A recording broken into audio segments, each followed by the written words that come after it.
گیا. سدرا یہ بتائیں کہ آپ لیگل ایکسپرٹ بھی ہیں, دو چیزیں آپ سے پوچھوں گا. وہاں کے جو پنڈت ہیں وہ اب کہہ رہے ہیں کہ یہ شری کرشنا جی کا ہم یہاں پہ سینٹر بنائیں گے, ہولی کعبہ نہیں بننے دیں گے. ویڈیوز آ رہی ہیں.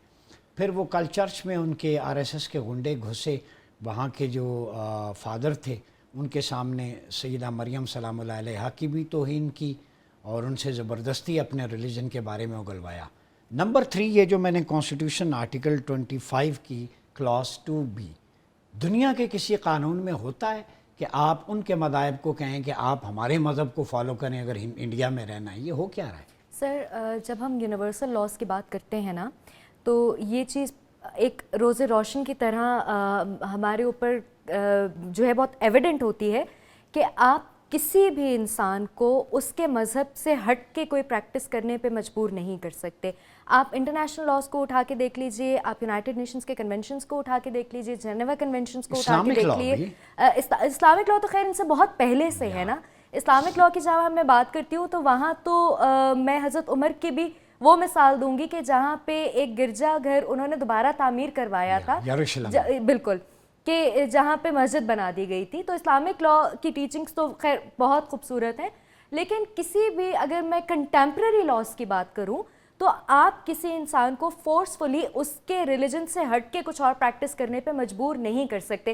آپ نے کچھ لاز کا ذکر کیا, ان کا اگر میں نیکسس ڈیولپ کروں پاکستان کے اندر موجود لاز کے ساتھ, تو ہمارے پاس ہندو میرج لاز بھی موجود ہیں, ہمارے اسٹیٹ لیول پہ کرسچن میرج لاز بھی موجود ہیں, ان سے ریلیٹڈ ہمارے پاس ڈیورس لاز بھی موجود ہیں. اور پھر آپ نے ایک ذکر کیا ہے کہ فورسڈ کنورژن کے حوالے سے, دیکھیں جتنا ایک کاسٹ سسٹم اور جتنا ایک اونچ نیچ کا نظام ہندو ریلیجن کے اندر موجود ہے, اور جب وہ ایک مساوات کا نظام اسلام کے اندر دیکھتے ہیں تو آبویسلی کہ وہ چاہتے ہیں کہ ایک جو ہے وہ ایسے مذہب کے اندر داخل ہو جائیں کہ جہاں پہ تمام لوگوں کو برابری کی بنیاد پہ رکھا جاتا ہے. شودر اور ویش سے نکلنا چاہتے ہیں, وہ نکلنا, یہ بالکل.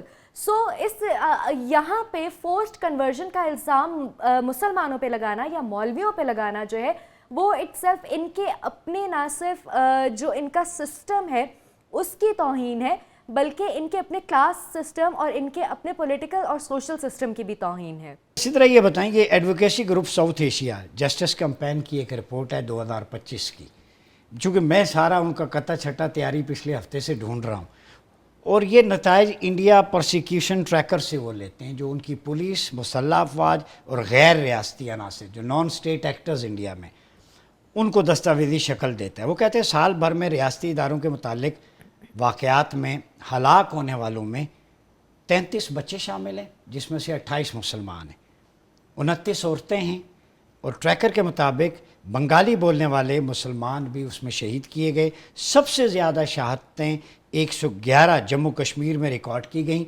جعلی مقابلے, تشدد, آبرو ریزی, جبری گمشدگی, یہ سب کچھ وہاں پہ ہو رہا ہے. اتر پردیش میں بھی ایون وزیر اعلیٰ نے کہا تھا سکارف ہی کھینچا ہے نا, کچھ اور نہیں کھینچا. اب یہ سارا ایکسٹریمزم, اس کو انکاؤنٹر شوٹنگز کا نام دیا جاتا ہے. پھر گھاؤ رکشا کے گروپس ہیں, وہ مسلمانوں کو تنگ کرتے ہیں, گاربیج پھینکتے تھے. تو آپ بینگ اے کشمیری سٹیزن, آپ کشمیر سے ہیں, آپ کیا کہتی ہیں؟ سب سے زیادہ تعداد کشمیر کی ہے. فیلڈ مارشل نے بھی کشمیر کے حوالے سے جو بات کی ہے ابھی ریسنٹلی کہ ہم ان کے ساتھ کھڑے اور کشمیر پاکستان کی شاہراہ ہے, قائد اعظم کا جملہ فیلڈ مارشل سید عاصم منیر نے دہرایا ہے.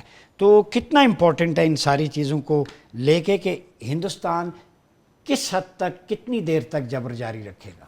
آپ نے کشمیر کا ذکر کیا تو تھوڑا سا سر کی بھی بات کو لے کے آگے چلوں گی اور تھوڑا سا اپنا کچھ پریکٹیکل ایکسپیرینس بتاؤں گی. اس ہفتے میں لائن آف کنٹرول پہ موجود تھی, اور جس طریقے سے آپ لوگوں نے شہادتوں کی بات کی تو میرے سامنے وہ فیملی تھی جن کا 25 سال کا بیٹا اسامہ, جس کی 12 دن پہلے شادی ہوئی تھی, اور بنیان المرصوص کے موقع پہ وہ بچہ جو ہے وہ شہید ہوا ہے.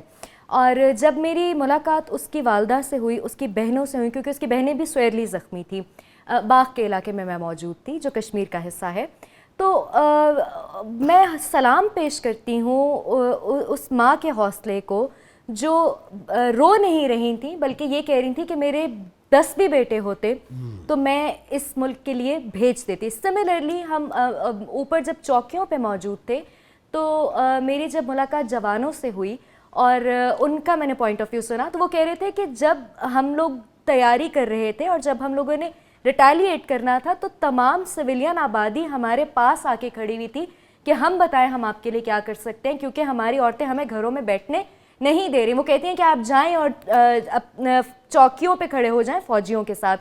تو یہ ایک طریقہ ہے جو پاکستان اور کشمیر کا ایک خوبصورت رشتہ جو ہے اس کو ڈیفائن کرتا ہے. ہاسپٹیلٹی بھی، خواتین بھی کھانا بیچتی رہیں، میں اسی طرف آ رہی ہوں. سملرلی وہ تمام گھر اور وہ تمام سکولز جو ڈیمیج ہوئے تھے اس تمام عرصے میں، پاکستان فوج نے وہ اپنے ذاتی خرچے پہ بنوا کر ان تمام لوگوں کو دیے ہیں. اچھا، آپ دیکھ جن کو میں اپنی آنکھوں سے دیکھ کے آئی ہوں، ان تمام گھروں کو بھی جہاں پہ ڈفرنس دیکھیں، وہ خود گواہ ہیں. ادھر انڈیا کیا کر رہا ہے، ہمارے یہاں نقصان بھی انڈیا کی طرف سے ہوا تھا، لیکن فوج اپنے ذاتی جیب سے خرچے سے کر رہی ہے. تو یہ جو بانڈنگ ہے عوام کی اور فوج کی، یہ تو کوئی نہیں توڑ سکتا. کوئی کمپیریزن نہیں. آپ یقین کریں کہ آپ انڈیا اور پاکستان کو اگر کمپیئر کریں، اگر میں بنیاد المرصوص کی بات کروں تو آپ دیکھیں کہ اس طرف جذبہ تھا، اس طرف کمپوئر تھا، اس طرف میچورٹی تھی، دوسری طرف جو ہے وہ جنگوازم تھا، نعرے بازی تھی، فیک نیریٹیوز تھے، جھوٹ تھا. اور یہاں پہ دوسری طرف ملتان میں سمندر، کراچی میں صحرا تھا اور لاہور میں بندرگاہ.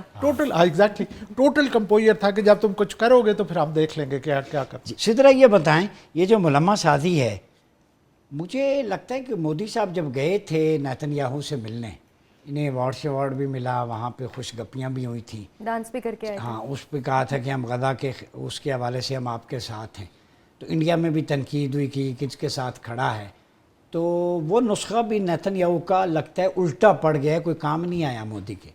دیکھیں، نیتن یاہو اور مودی ایک ہی سکے کے دو رخ ہیں. کون؟ نیتن یاہو اور مودی. کیونکہ جس طریقے سے مظالم نیتن یاہو فلسطین کے مسلمانوں پہ ڈھا رہا ہے، اسی طریقے سے چاہے کشمیر کے مسلمان ہوں یا بھارت کے اندر رہنے والے مسلمان. آپ نے ہی ابھی ذکر کیا تھا ذبیح کے جو موقع ہے اس کے اوپر مسلمانوں کو سخت مشکلات کا سامنا کرنا پڑتا ہے. آپ نے دیکھا ہوگا کہ ابھی چھوٹی عید کے موقع پہ بھی مسلمانوں کو پرووائڈ کی گئی سیکیورٹی تاکہ وہ عید کی نماز باجماعت ادا کر سکیں. سملرلی جتنی بھی ہیومن رائٹس کی وائلیشنز ہیں، جیسے کسی ڈاکٹر کا نقاب کھینچ لینا، ابھی آپ نے مجھ سے جو سوال کیا تھا اس میں آپ نے فیکٹس اینڈ فگرز مجھے دیے تھے کہ اتنے پرسنٹ جو ہے وہ مسلمانوں کو شہید کیا جاتا ہے. تھوڑی دیر پہلے کی یہ خبر تھی کہ جہاں پہ سکھ اٹھ کھڑے ہوئے ہیں اور وہ کہہ رہے ہیں کہ پاکستان فالس فلیگ آپریشن کے حق میں جو ہے پاکستان کے حق میں وہ بات کر رہے ہیں، اور تقریباً 2 کروڑ سکھ، اور وہ کہہ رہے ہیں پاکستان کا تو نام ہی پاک ہے، اور جس طریقے سے انڈیا نے یہ غلطی کی ہے تو اس کو وہ کنڈیم کر رہے ہیں. ان سکھوں پہ تو 1984 میں بھارتی فوج نے ٹینک چڑھائے تھے بندرا والے پہ، آپریشن بلو سٹار کیا تھا، وہ یہ بھول گئے. بالکل. تو آج ان کے اپنے اندر سے خالصتان کے نعرے بھی ہمیں سنتے ہوئے دکھائی دیتے ہیں، اور ان کے اپنے ہی اندر سے ان کی اقلیتیں اٹھ کے اس وقت پاکستان جو ہے اس کو سپورٹ کر رہی ہیں، مسلمانوں کو سپورٹ کر رہی ہیں. اپوزیشن ساری مخالف ہے. بالکل ایسا ہی ہے.